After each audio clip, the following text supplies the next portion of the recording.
Estamos juntos aqui no nosso Movimento e Mercado. Quero lembrar que amanhã, sábado, é um dia que a gente faz o Movimento e Mercado especial do agro. Amanhã vou conversar com o presidente do Sindicarnes aqui do estado do Ceará, Everton Silva. Vou conversar também com o Henrique Javi, que é superintendente do Sistema S desse evento que começa amanhã, vai ser sábado e domingo, com transmissão ao vivo da TV Diário. Eu estarei lá das 4 da tarde até as 6 horas da noite, tanto no sábado quanto no domingo. E também tem um recorte da entrevista que fizemos aqui com a Milka Silveira, dando um relato geral sobre a PEC Brasil, que vai acontecer agora no próximo mês, de 25 a 27 de junho, aliás, de 24 a 27 de junho, com 3 dias desse grande evento, exatamente aqui no Centro de Eventos de Fortaleza. Amanhã o programa está imperdível. 10 horas 14 minutos, as transformações previstas com a reforma tributária trazem impactos relevantes para o agronegócio, e a esse olhar, essa mudança de pauta, esse movimento que a gente faz agora, às 10h14.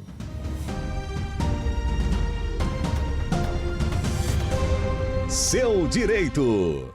Dr. Rafael Cruz, eu falo muito sobre o agronegócio e a gente tem falado muito aqui sobre essa movimentação da reforma tributária que tem agora muita gente se assustado com essa reforma agrária, com essa reforma tributária. Mas temos alguns caminhos que a gente pode traçar para ajudar, para dizer o seguinte: calma, vai dar certo. Doutor Rafael conhece os caminhos e a gente vai falar sobre isso agora. Doutor, bom dia, bem-vindo. Quais serão os efeitos para o produtor rural dessa reforma tributária? Bom dia. Bom dia à nossa audiência. Bom, o primeiro ponto que a gente tem que esclarecer é que a reforma está aí, já está valendo e ela não vai ser adiada. A gente ainda recebe muita gente no escritório um tanto cética, achando que vai ser adiada, que vai ficar para depois. Não tem conversa. Não mais, né? Os prazos estão definidos na Constituição, a lei complementar já saiu e agora, no início desse mês, saiu também o regulamento. Então já está valendo, inclusive as penalidades passam a valer a partir de agosto. Vamos detalhar um pouco para que as pessoas possam entender. Fala para nós da importância dessa implementação e principalmente de prazos para não incorrer em erros, né? Isso. A reforma tributária ela já começou a valer em 2026, numa fase de teste, uma fase de preparação. No nosso setor do agronegócio, principalmente, nós já tivemos algumas mudanças sociais, principalmente referentes à necessidade de inscrição em CNPJ, a necessidade de emissão de nota fiscal pelo produtor rural, que tudo isso já vem sendo cuidado. O regulamento foi editado, como eu disse agora há pouco, já agora, no início desse mês, então já está valendo e as penalidades passam a valer agora em agosto. A partir de 2027, nós já temos a extinção do PIS e da COFINS e passa a valer a cobrança da CBS, a contribuição sobre bens e serviços. O que o governo diz que é uma simplificação. Isso, o governo defende como uma simplificação. A reforma tributária vai extinguir 5 tributos incidentes sobre o consumo e vai substituí-los por 2. Que PIS, COFINS, IPI, ICMS, ISS, aí vai vir CBS e vai vir o IBS. Exato. A CBS vai ser a de competência federal, que é a contribuição sobre bens e serviços, e o IBS é o imposto sobre bens e serviços de competência compartilhada entre estados e municípios. Esse modelo, doutor, ele segue a lógica do IVA? Segue a lógica do IVA, é um IVA à brasileira, vamos dizer assim, né? O nosso chamado IVA dual. Né? O modelo de IVA já é o mais comum no mundo sobre a reforma, sobre a tributação sobre o consumo, já tem mais de 170 países, e agora veio ao Brasil nesse modelo de IVA dual. Chama-se dual porque, pela nossa conjuntura política, teve que ser compartilhado, não podia ser um tributo único. Né? Então a gente vai pensar nele como sendo de fato um tributo gêmeo. A CBS e o IBS, o que vale para um vai valer para o outro, o que dá crédito para um dá crédito para o outro, e as penalidades também. Quando se chama de dual, governo federal e governo estadual. Estadual e municipal. Desculpa, estadual e Mas municipal. Exatamente. Né? E aí muita gente acaba também trazendo aqui algumas perguntas, eu vou compartilhar com o senhor aqui. Quais serão os efeitos para o produtor, como agir durante esse período que não é mais de transição, já está implementado? Isso. Primeiro ponto que a gente tem que destacar para o produtor rural é que, primeiro, no Brasil nós temos mais de 90% dos produtores rurais são pessoas físicas. E as pessoas físicas que são produtores rurais vão ter um impacto muito relevante. Primeiro deles, o que a reforma traz. Quem tem um faturamento de até 3 milhões e 600 não é um contribuinte obrigatório dos novos tributos, mas pode optar por sê-lo. Ok. Isso vai estar vinculado, por exemplo, e é um ponto que o produtor rural tem que analisar com seu contador, com seu advogado. Saber se é vantajoso para ou não, saber né? se é vantajoso e poder se apropriar dos créditos, inclusive porque tem a possibilidade de ressarcimento em dinheiro, em espécie. Então é um ponto bastante relevante. E, além disso, mesmo para quem é pessoa física, a gente sabe que é muito comum a avicultura, no segmento de laticínios, enfim, o produtor rural ele tem uma parte da atividade como pessoa física e uma parte da atividade como pessoa jurídica. CPF, CNPJ. CPF, CNPJ. E na reforma, esse limite de 3.600.000 vai ser somado. Então, se o produtor rural tem uma parte como pessoa física, mas ele é sócio em uma PJ e um CNPJ, esse faturamento vai ser somado e se ele ultrapassar 3.600.000, ele vai ser contribuinte obrigatório. Doutor Rafael, mais do que nunca, tá tudo cruzado, os dados estão todos cruzados. Não tem como mais você botar um pouquinho por aqui, basta a mesa, outro por aqui. Tem que estar tudo organizado. Tem que ser profissional, então. Exato. A reforma tributária, mais do que mexer apenas nos tributos em si, ela vai mexer na cultura empresarial. A forma de mudar negócios, ela vai mudar. Então, ela vem com um aspecto social de formalização muito grande. A gente falou agora há pouco sobre os créditos, e um dos pontos que pesa para que a empresa possa, a agroindústria principalmente, ela possa tomar esse crédito, é que o contribuinte, o produtor rural que vendeu para ela, tenha regularizado isso. Ele tenha emitido uma nota, ele tenha um CNPJ regular, ou que ele tenha pago o tributo devido. Então, assim, essa questão da formalização, a gente vai ter um contribuinte fiscalizando o outro, e o cruzamento de dados, hoje tudo é digital, tudo é sistema, não tem mais como a gente fazer aqueles jeitinhos que a gente sabe que o setor tem uma certa informalidade. Isso tudo ficou para trás, a gente avança muito agora com essa digitalização das coisas. Doutor, aquela compra de insumos, ela pode ser abatida? Ela pode... Como é que funciona para o produtor rural na hora de comprar insumos? Ele pode abater ou não na etapa da cadeia produtiva?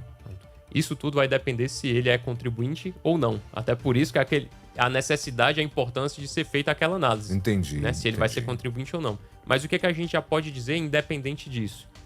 Primeiro ponto. Os insumos do agronegócio, de um modo geral, eles são muito incentivados via de ICMS. Então, nós temos muitas isenções, nós temos muitos créditos presumidos que vão ser extintos porque o ICMS vai acabar e vai ser substituído pelo IBS, ao longo da reforma tributária. Então, para a gente dar um exemplo muito básico aqui, é a questão da ração. A avicultura, por exemplo, os ovos vão ser isentos, não vão ser alíquota zero, não vai ter pagamento. A proteína animal também não vai ter o pagamento, fruticultura não vai ter pagamento, mas enfim, a ração que é utilizada para o laticínio, para a carne, para a avicultura, enfim, ela deixa de ser isenta de ICMS e ela passa a ser considerada um insumo do agronegócio. Entendi. Que vai ter uma alíquota reduzida em 60%, mas a gente sai de um resultado que é zero para uma tributação de 40%. Se a gente considerar a alíquota estimada de 28%, essa redução em 60%, ela dá um tributo aí de 40%, e dá quase 11%. Então, assim, o custo de produção ele vai aumentar. Doutor Rafael, pelo que eu estou entendendo, mais do que nunca, o produtor rural, ele precisa ficar atento a essas informalidades, porque o que antes deu muito certo, hoje não dará mais certo. E tem que ter uma profissionalização, tem que ter uma assessoria jurídica e técnica para, inclusive, alertar de tais práticas deletérias ao segmento que podem trazer prejuízos, porque o que poderia sair barato pode sair muito caro se tiver mal informado, se tiver mal assessorado, né, doutor? Exatamente. Tanto desse ponto de vista da própria produção e comercialização, como, por exemplo, a agroindústria ela vai ser obrigada a exigir essa questão de nota fiscal, a cooperativa vai ser obrigada a exigir essa questão de nota fiscal, e a gente sabe que o setor hoje tem uma certa resistência em relação a isso. Então, essa questão da formalização, ela pode ter um impacto direto em efeito de mercado. A agroindústria, a cooperativa, ela vai comprar de quem está formalizado, de quem está regularizado. Esse é o primeiro ponto. E em relação ao aspecto contábil e tributário também, a gente vai ver que, de fato, o produtor pode ter uma perda financeira relevante se ele não souber, por exemplo, se enquadrar no regime optativo e utilizar-se desses créditos. Ou se é mais interessante ele modificar ou planejar societariamente a atividade dele de algum modo. Doutor, nós falamos da implementação, já está valendo, mas tem um período de transição, de implementação, se eu não estou enganado, até 2032, né? Agora, as penalidades já estão ocorrendo? Impossíveis erros? São dois... Esclarece essa situação. São dois pontos distintos. São dois pontos distintos. Primeiro, a reforma já começou e ela já está valendo. Esse ano de 2026 é um ano de teste, então o que o governo quer é coletar dados. Por isso essa obrigação de emitir nota fiscal, por isso essa obrigação de regularizar cadastro. Essa transição da reforma tributária ela vai até 2032, a partir do ano que vem, 2027, PIS e a COFINS já serão extintos, já vai passar a valer apenas a CBS, mas o ICMS e o ISS eles vão ser extintos, começar a ser extintos apenas em 2029. E à medida que eles reduzem, vai sendo incrementado, vai sendo aumentado aqui a representatividade do IBS até 2032. E aí sim, em 2033, os tributos atuais serão completamente extintos e em 2033 apenas os tributos novos passarão a valer, o IBS e a CBS. Esse é o retrato da transição tributária. Em relação às penalidades, o que se prevê é justamente nesse ano, que é o ano teste de 2026, em relação a essa questão da emissão de nota fiscal. A nota fiscal a gente já tem que ver o modelo dela atual para ver se já está lá destacado o IBS e a CBS, perdão, o IBS e a CBS, né, que eles já têm um destaque de 1% na nota fiscal, e essa penalidade passa a valer a partir de agosto, né, já vai poder ser cobrada, já vai poder ser punido se a nota fiscal não estiver fazendo esse destaque.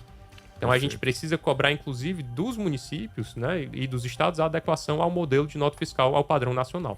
Muito bem, nós conversamos aqui com o Dr. Rafael, que nos trouxe aqui um panorama, uma fotografia de momento, mas também com reflexos nesse processo de adaptabilidade que a gente, todos nós precisamos estar atentos e as transformações que estão previstas em relação à reforma tributária, impactando também diretamente o produtor rural.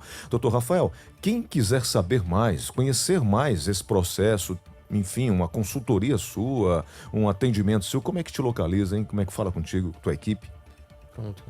Eu fico à disposição, sou do escritório Fonteles Associados, fico à disposição nas redes sociais, nosso site também está aí. E, além disso, também é importante que os produtores rurais eles procurem os próprios CRC, procurem os próprios sindicatos rurais, a Federação da Agricultura, né, que são os órgãos justamente para poder apresentar essa educação, vamos dizer assim, essa educação tributária também de um modo mais amplo, essa assistência. Perfeito. Obrigado, viu, doutor? Sucesso. São 10 horas e 25 minutos, 10 e 25, você que está conosco aqui na Verdinha. Esse é o Movimento e Mercado, que você acompanha todos os dias, de segunda a sábado, das 9 até as 11 horas da manhã.